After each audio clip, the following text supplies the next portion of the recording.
Good morning, all. I want to begin by thanking Sarah, Dan, the staff of the center. I'm old. I've been to a lot of academic conferences over my life. I have to tell you, I've never felt so cared for at a conference.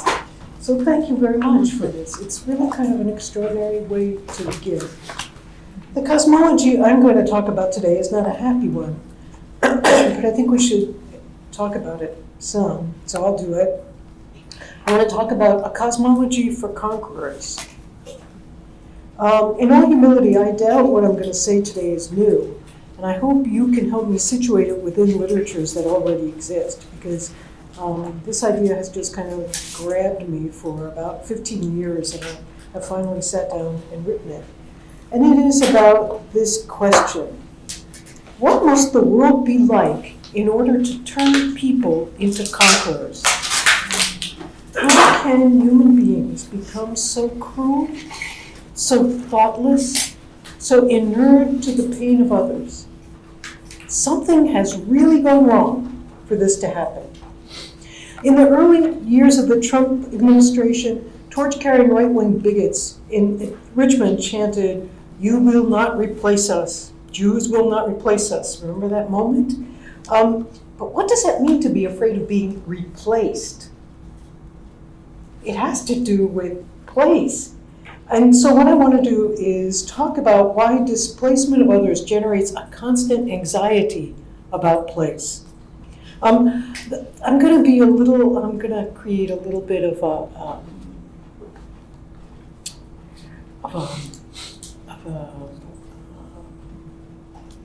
false way of framing this, which is to say there are really two groups we could think about: cosmopolitans and anti-cosmopolitans. Cosmopolitans at home everywhere, anti-cosmopolitans, this is my place, get away, don't take it away from me. I mean, there's some other people, so we'll find them towards the end of the paper. But those two groups of people, I think, are fighting it out. And indeed, at least one set of authors have said that the leading fault line in European and North American politics is now the line between cosmopolitans and anti-cosmopolitans. So it's important that we think about this. By a cosmology for conquerors, what I mean is this peculiar modern Western way of thinking about the world, a world in which humans lose their normal attachments to place. I want to first talk about how this loss occurs and then conclude by reflecting on its significance. So section 1, the centrality of place. For most of the peoples of the world, place is a central category of being. This is true for First Nations in the Americas. It's true for the original habits of Australia and New Zealand. It's true for people in Kwasi Wiredu argues that in many African languages, the word place is embedded in the part of existence itself. Even the cosmopolitan Kwame Anthony Appiah, in his book Cosmopolitanism, describes his father always pouring some liquor onto the ground for the ancestors when he opens a new bottle of booze. Among the ancient Israelites, every 50th year was to be observed as a jubilee year, which meant, to quote, as it says in Leviticus, each of you is to return to your family property and to your own claim. Everybody should go home after 50 years and free their servants and cancel their debts. Imagine, the ancient Israelites had a way to stop intergenerational injustice from compounding. Next time someone tells you that gays shouldn't exist because it's not in the Bible, tell them, well, okay, here's what else we should do. So, and ancient Greeks and Romans, other pre-Christian people had spaces that were marked as sacred, and indeed Christian churches in Europe are often placed on the sacred places that existed as sacred before Europeans became Christians. But what I want to focus on, I could talk about lots of historical eras, but I want to talk about the Renaissance, because I think we forget that it's not late modernity, it's not Kant in 1790, but it's really at the beginning of the modern period, in the late 15th century, early 16th century, that this pattern begins. And so I want to talk here about these people. For conquerors and those caught up in the world of conquest, place becomes a challenge. And the logic of conquest requires that all places have to be subdued. Cecil Rhodes intoned, "Expansion is everything. I would annex the planets if I could." What a great guy. The key change that transforms people from being people of a place to being placeless is that they are displaced. They may be displaced because they decided to move. Displacement is, I would say, always a kind of trauma. Although the trauma of the original displacement is the Garden of Eden in the Judeo-Christian tradition, I want to follow the consequences of a new set of displacements that occurred in early modern life, affected art, political, social, economic practice. Maybe in our grand tour, we stopped in Florence and we went to the Brancacci Chapel, and there we saw on the wall Masaccio's remarkable expulsion from the garden. It's pictured in situ, and then a close-up of Adam and Eve. Within Christian theology, the human decision to separate their wills from God is what creates original sin, and this displacement then is followed by being thrown out of the garden. Eve's image here is often used to portray grief, and what's interesting to me is, compared to, after I saw this, I was in Europe, I started walking around and looking. Often Adam and Eve are pictured hand in hand as they leave the garden, or touching each other as they leave the garden. But here, Adam's got his head, he's a guy, and Eve's got her body, she's a girl. And they've just set up what modern European individualism begins to look like. Now, modern political life and the political theory that follows creates the person, I would say, called an individual, and it begins at the same time as a series of expulsions. The Moors and the Jews from Spain and Portugal, the Western powers from the Eastern Mediterranean, as the Byzantine Empire turns into the Ottoman Empire. And in place of these expulsions, new explorations also mark the beginning of modernity, the exploration of the coast of Africa, the voyage of Columbus to the New World. Now remember, Columbus, speaking of expulsions and displacements, Columbus thought he'd raise money for a new crusade to the Holy Lands. The Protestant Reformation was a wholesale abandonment of religious institutions that had persisted for a millennium, and by a century later, people are being moved around across Europe, depending on which religion their ruler is taking. But it's the age of exploration that the themes of Return to the Garden become murderous. Columbus described Hispaniola as Eden. Of course, he then took some Eden's residents back as slaves. Despite his dreams, the Holy Lands were no longer the center. Religion justified the Pope's grant of the whole New World to be divided up between Spain and Portugal. And if you know the work of Bartholomew de las Casas, it's just, I didn't bring you any images because they're so traumatic to look at of what he portrayed was happening in the Americas. For Enrique de las Casas is the first thinker in modern political thought. So the wealth brought back to Europe from this new world, the slave trade that permitted the exploitation of its land, becomes the basis for the exploitation of capital. Robert Nichols reminds us, before there can be exploitation, there has to be dispossession. People had to be thrown off and out of their lands. Humans had to become carriers of their own labor. This idea that we're laborers is a new modern idea. We are self-possessing and therefore self-exploiting. At the beginning of Utopia is to me the first modern text. At the beginning of Utopia, Thomas More talks about the enclosure movement in Europe, which was also a dispossession, in which he says the sheep ate people because there was land being made into sheep land, grazing land. This transformation becomes visible to us when Locke pronounces land empty land to be without value, as if place does not matter. It's the labor that you mix with place that makes it valuable. The labor has become the source of value. The place itself is incidental. And then, of course, it is our friend Thomas Hobbes who says that all of us are nothing but bodies in motion. Sometimes at rest, but mostly in motion. And that idea that we are nothing but bodies in motion is a completely placeless way of thinking about the world. In the aftermath of conquering forebears, what are people to do? Well, we can deny it ever happened, but such ignorance really prevents the ongoing traumas from reemerging. Take that, governors of Texas and Florida. There are cosmopolitan ways of being, and there are non-cosmopolitan ways of being. Let's start first with cosmopolitans and with Kant. Writing several centuries after De las Casas, he didn't need to concern himself with the barbarity of conquest. He just kind of skipped over that. Instead, he urges us to engage in a kind of cosmopolitan hospitality, which has already been enshrined, of course, in international law at this point, because if you get shipwrecked, those people have to take care of you.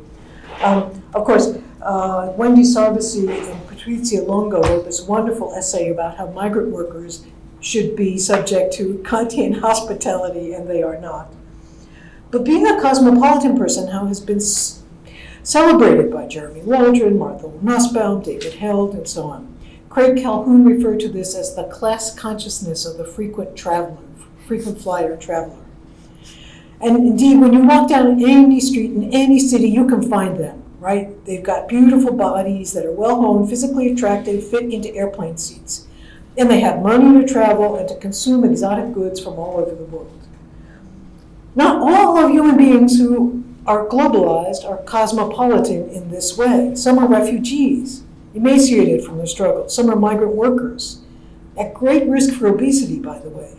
Appiah claims that the polyglot is as likely to be found in the shantytown as in the boardroom.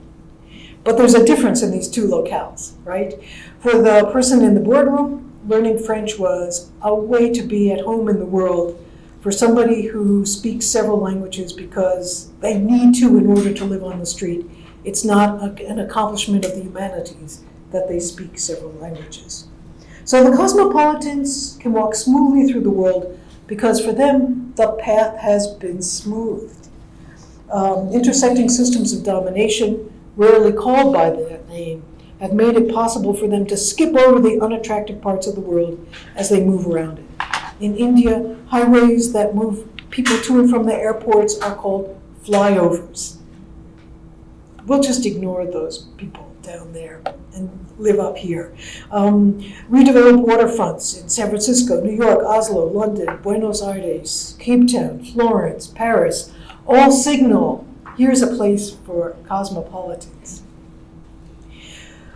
But there are also no-go zones for cosmopolitans, right? They're parts of the city that they wouldn't be caught dead in. Well, they think they would be caught dead in, and so they stay out of them.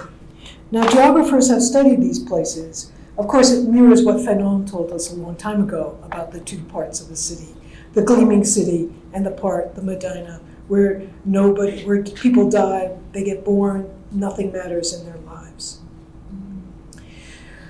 But should cosmopolitans be afraid of encountering the dangerous others who live in these other places? Charles Mills points out that the very word savage means wild. And of course, what's interesting to Charles Mills is that people carry, just as, remember, our labor is us. So too, if you come from a savage place, you must therefore by nature be savage and bring that with you when place means nothing and you become the embodiment of it. But now let's talk for a moment about anti-cosmopolitans. These are people for whom dangerous dissociation with place might result in a serious loss in status. They rightly perceive, although then fail to acknowledge it, that what they have done to others can be done to them. They appreciate, along with Voltaire, that after a life of gallivanting around the globe, perhaps, this is the last line of Candide, it's best to cultivate one's own garden. Anti-cosmopolitans are afraid. The fear of replacement lurks deep in their worldview. After all, if they've been able to dispossess someone else, why can't someone now dispossess them?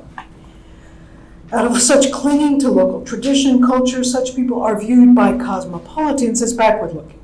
Cosmopolitans dismiss them, yet their closeness on the ground also keeps them closer to the stakes of dispossession.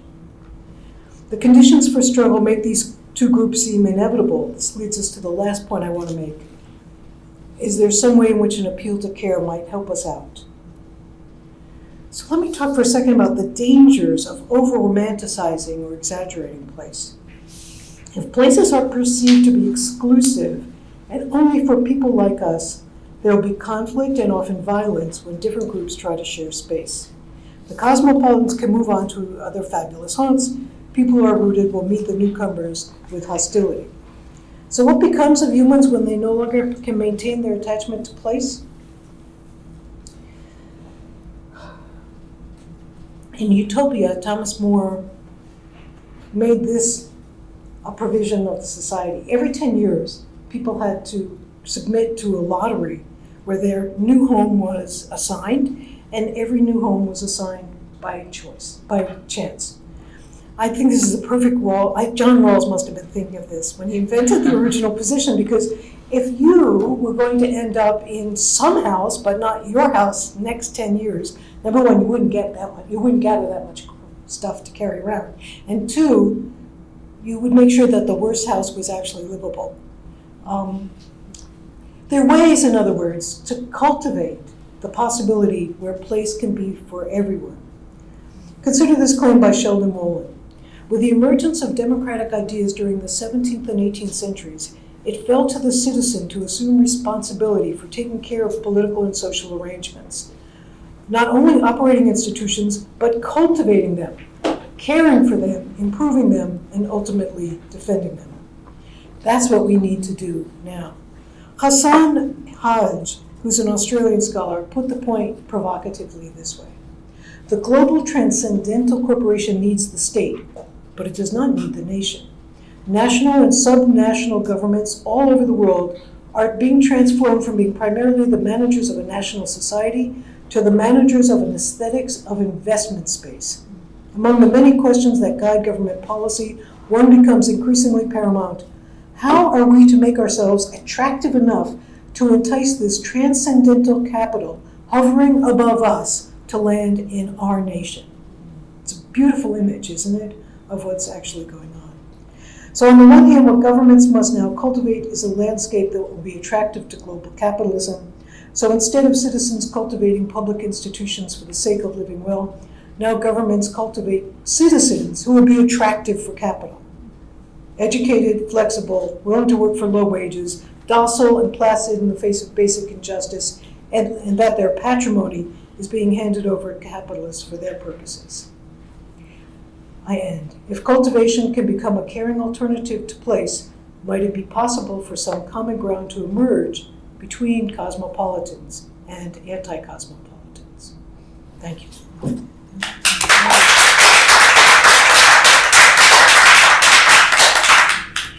Here's some references. Whoops. They're the references. You can see that. But they're in the text, so you don't need to see them.